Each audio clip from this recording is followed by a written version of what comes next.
वक्फ board संशोधन bill कल लोकसभा में पारित हुआ, जिस पर अनिल विज ने प्रतिक्रिया देते हुए कहा कि यह एक महत्वपूर्ण बिल था और यह बिल चोरी ठगी रोकने के लिए था।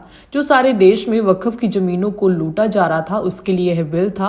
वक्फ बिल में कोई पहली बार अमेंडमेंट नहीं हुई है, इससे पहले भी 5 बार अमेंडमेंट हो चुकी है और वर्ष 2013 में तुष्टीकरण की राजनीति से प्रभावित होकर कांग्रेस की सरकार ने वक्फ बोर्ड बिल में बदलाव किया था कि वक्फ बोर्ड किसी भी जमीन पर अपना दावा करे तो उसका मालिकाना हक सिद्ध करने की जिम्मेवारी उसकी होती थी, जो जमीन पर काबिज है और जिसकी जमीन है। अगर यह बिल रहता तो यह किसी दिन पूरे हिंदुस्तान पर अपना हक जता देते। ऐसे में भारत की जनता कहां जाती? और तुष्टीकरण की राजनीति के चलते कांग्रेस ने जो बिल बनाया था उसी को ठीक किया जा रहा है।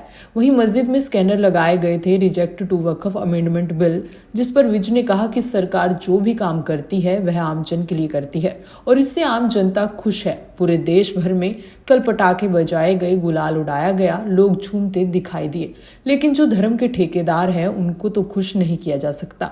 उनका एजेंडा धर्म नहीं होता, उनका एजेंडा राजनीतिक है। वहीं विपक्ष ने कल के दिन को काल दिन बताया, जिस पर विज ने चुटकी लेते हुए कहा कि हिंदुस्तान में अब सालों साल नरेंद्र मोदी का सूरज चमकेगा। विपक्षियों की तो काली रात है और काली ही रहेगी। वो कल वक्फ बोर्ड अमेंडमेंट बिल के पक्ष में नजर आए और बिल पास हो गया। क्या देखिए, ये बहुत महत्वपूर्ण बिल था। ये चोरी ठगी को रोकने के लिए बिल था। ये बिल जो सारे देश में वक्फ की ज़मीनों को लूटा जा रहा था उसका बिल था। और ये ऐसा नहीं है कि वक्फ बिल में पहली बार अमेंडमेंट हुई है। इससे पहले भी 5 बार अमेंडमेंट हो चुकी है और सन 2013 में तुष्टीकरण की नीति से प्रभावित होकर कांग्रेस की सरकार ने जो वक्फ बोर्ड में अमेंडमेंट की कि वक्फ जिस भी ज़मीन पर या प्रॉपर्टी पर अपना दावा कर देगा तो उसको सिद्ध करने की जिम्मेवारी उसकी होगी, जो जिसकी ज़मीन या प्रॉपर्टी जाएगी। अगर ये बिल रहता है तो किसी दिन ये सारे हिंदुस्तान पे वक्फ अपना दावा कर सकता है, तो फिर लोग कहाँ जाएंगे?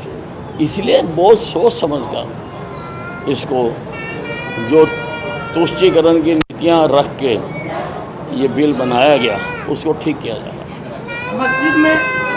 मस्जिद में स्कैनर लगाए गए कि reject to Waqf amendment board bill, इस तरह के, और उसको लेकर मौलानाओं ने भी कहा कि ये मजहब पर हमला है। देखिए, सरकार जो भी काम करती है वो आम आदमी के लिए करती है। आम आदमी खुश है। सारे देश में कल पटाखे बजाए गए, रंग फेंके गए, नाचा गया, झूमे गए। अब जो धर्म के ठेकेदार हैं उनको तो खुश किया नहीं जा सकता, क्योंकि उनका एजेंडा धर्म नहीं होता, उनका एजेंडा राजनीतिक होता है।